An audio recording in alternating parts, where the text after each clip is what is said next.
What is up, Rose? Josh here, and welcome to episode 3 of Road to Tier 10, our series where we are diving into every line in World of Warships and taking them from the lowest tier all the way to Tier 10 to see how fast we can do it, which line is the fastest, and if anything along the way surprises us. Last episode, we were finishing up the Gadjah Mada, and that ship is absolutely insane. As you can see, we've made some pretty good progress, and this has actually been relatively addicting to go back and play like a new account and actually need things. On my main account, I have so much of everything and don't really need anything of other ships. But this has actually been a lot of fun, so I'm actually really enjoying this project. So I hope you guys are enjoying the journey. But as you see, we're already up to Chung Mu. Last episode, we were about halfway through, I believe. About halfway through the Gadjah Mada. Finished that super quick. And then we went through the Hsienyang and the Chung Mu. And we are extremely close. So the final episode will be coming very shortly, just in a few days. This is how much free XP we've gotten during this. And we're about 50,000 off from the Hsienyang. So this is definitely going to get finished pretty quick. And we'll finish the first series, the Pan-Asian Destroyers. So, finishing up the Gadjah Mada, the Gadjah was absolutely nuts. And as you see, I had all of them all the way through, but I don't own too many of them anymore because I've needed to sell them. We just went and played actually some ranked battles with the Hsienyang. We got to rank 15, so now we're waiting to get the Hsienyang for some more. So we're sitting on 11 million after selling the Hsienyang, but we had to basically go back and sell everything else to get modules and whatnot. So diving into the Gadjah Mada, which we left off last time, and that thing is just so good for a destroyer. At tier 7, I think it's easily the best destroyer tier for tier on this line. And, I mean, just look how fast we end up getting through. 27 games to get through the tier 7. The Fushin, which remember took us 21 games, so only 6 more games to get up through the tier 7 compared to the tier 6. And our tier 6 stats were actually pretty solid, but 74% win rate. We were almost top tier every time, so not only is it a strong ship, we had insanely good matchmaking throughout the whole thing. I think through all the 27 games, I bet you maybe 4 or 5 were bottom tier, if that. Just absolutely nutty matchmaking. It was really good. Look at that destruction ratio, the XP, the damage. This ship is just so good, and I think easily the best ship tier for tier on the line. And we were able to really kind of punish through. And one thing we did while going through this is we were able to get our 14-point captain for raid location, which as a solo DD player really helped us out. And even when we got bottom tiered, the few games we did, I thought this ship up tiered very well. And we were able to then stay consistent. But 74% win rate over 27 games as a solo queuing destroyer, averaging 2 kills a game. Just insanely good. 51% main battery accuracy. I mean, you can't not say good things about the Gadjah. But we then dived into the Hsienyang, which is the tier 8. This is a ship a lot of people don't like. For me, I kind of remind it being meh, but we actually had some pretty damn good luck with this ship, and it was surprising that the matchmaking wasn't too terrible. Tier 8, you ask anybody about their tier 8, and I'm bottom tiered every game, I'm bottom tiered every game, I'm bottom tiered every game. I bet you we were bottom tiered probably 50-50. There was a lot of games where we actually were top tier, and we kept a 62% win rate as a solo queuing destroyer. I felt like this ship up tiered pretty well. The downside about the Gadjah, though, is when we were playing the Gadjah, we'll go there, is I didn't want to spend the XP to get through it faster. We didn't spend the XP on the longer range torps, so the torps for this ship are, you can pick between the upgraded 9.2 kilometer torps but 55 knots, and they do more damage. We stuck with the 8 kilometer torps, so not only was I playing the Hsienyang without the gun upgrade, without the torp upgrade, we were playing with 8 kilometer torps. So everyone that's like radar, we were playing that ship with 8 kilometer torps the entire time, and we were still able to keep almost a 50k damage, 1.5 kill death, or 1.5, basically, I guess that's an average per game, a pretty damn high destruction ratio, just really good XP. And then even going from the Gadjah, which we held a 74% to for win rate. Even the Hsienyang, which is a lot of people consider one of the worst ships on this line, we did it in 34 games. Now we did get lucky with some camos, some of the what are they? The C ones. Which one? These ones, Ocean Souls, Type 6. We had a lot of Type 6s too, so we were able to get through it pretty quick as well. But overall, the Hsienyang I felt to be okay. and was a really good, I think, anti-destroyer. One thing we started to do a lot more is, because our torps were so short, is we really started to use up those smokes each game, kind of get a bit more of take out the DD and then start working down ships with your guns. We went really gun heavy with these DDs, not like open water like a Kaba, but we really started to use those guns and really started to be effective with that really fast smoke. And a lot of people were asking me, what do you think about the Pan Asian smoke nerf, which basically made it a longer reload in between. We're at like, I think it's like 30 seconds instead of which it was almost like an overlapping smoke. I found it to not really be a problem, because by the time you were getting tons and tons of shots in, you're going to want to move anyway due to torps or due to a radar ship getting close. So you didn't want to stay in one spot for too long. Definitely did start to notice too that people's aim in smoke, especially since adding the circle on the mini map for shooting the smoke, people got a lot better, have gotten a lot better at shooting into smoke. So we had to move a lot more in smoke, angled correctly to smoke, and overall was actually pretty solid. But the Hsienyang was actually very surprising, and still tier 5 matchmaking for me. This is all my personal experience with this line going through. So of course I'm not saying that this is better. This is a law for all of wargaming or all of warships, but the Hsienyang at tier 8 had a much better much better matchmaking than even the tier 5. I still think by far the tier 5 matchmaking was the worst, with I think 65% of our games being bottom tiered. The thing about the Hsienyang is that it at least up tiers pretty solidly, and that's me going against tier 10 ships with 8-kilometer torps. I didn't really mind being bottom tiered. One thing too, we had radar location, and we were even able, I think during the Chung Mu we got our 16th point, but I felt like we were solid. We can go out and hunt destroyers.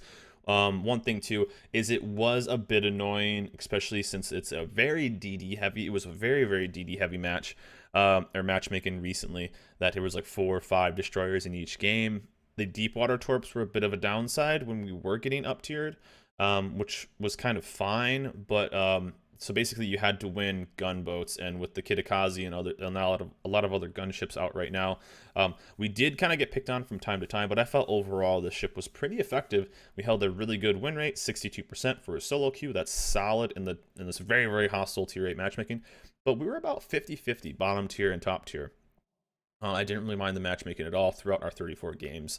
A great destruction ratio, 2k average, a bit down from the Gadjah, which had a 2200, which is absolutely insane. But the Hsienyang, I think overall was actually pretty solid. This one kind of surprised me, and again, we only rocked the 8-kilometer torps. The reason why is because they were just faster. They were 61 knots instead of 55, which I felt was just way too slow.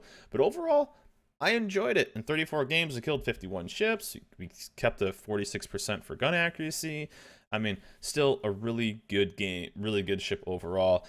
It does get outshined even when we went in and played some ranked battles. There were situations where we did get picked on a little bit due to us just not having deep water torps, but still a strong ship overall. Definitely not the strongest on the line, but I didn't really mind playing this ship that much, honestly, and I kind of had some fun games with it. It has some great strengths using that smoke. So we dove into the Chung Mu. Now this one has actually been an extremely rough grind compared to everything else, and I'm really starting to get I wouldn't say annoyed of the deep water torps, but there are so many situations that I was like, man, give me my Fletcher back, because the high tiers are just filled with DDs, and, 4 or 5 a game. And the Chung Mu, although great because it gets the 5th gun, able to just absolutely chew up destroyers. The start of this ship was brutal. We were getting brutal teams with this ship, so that has definitely slowed this down. And I think our first few games when we were retraining our captain were actually really tough too. It was a tough start to the ship, which I think slowed us down. Our first 10 games were really brutal for the ship, but we've made up recently. We've been playing really well and had some pretty decent teams. Still holding a 60% win rate, which I think is fantastic. Still holding a decent XP, but even lower than our Hsienyang. And one of the downsides was we really don't have that many camos left for this line. So again, we're just using camos that we earned throughout this whole thing, as well as just running into premium time. And I did find a flaw throughout this whole thing, so this is something that's going to have to be on me, so it's fair, is that for signals, I will keep premium time and equal speed Charlie London flags, which is the 50% XP. So I don't think it's fair because what I was doing is going through the new XP,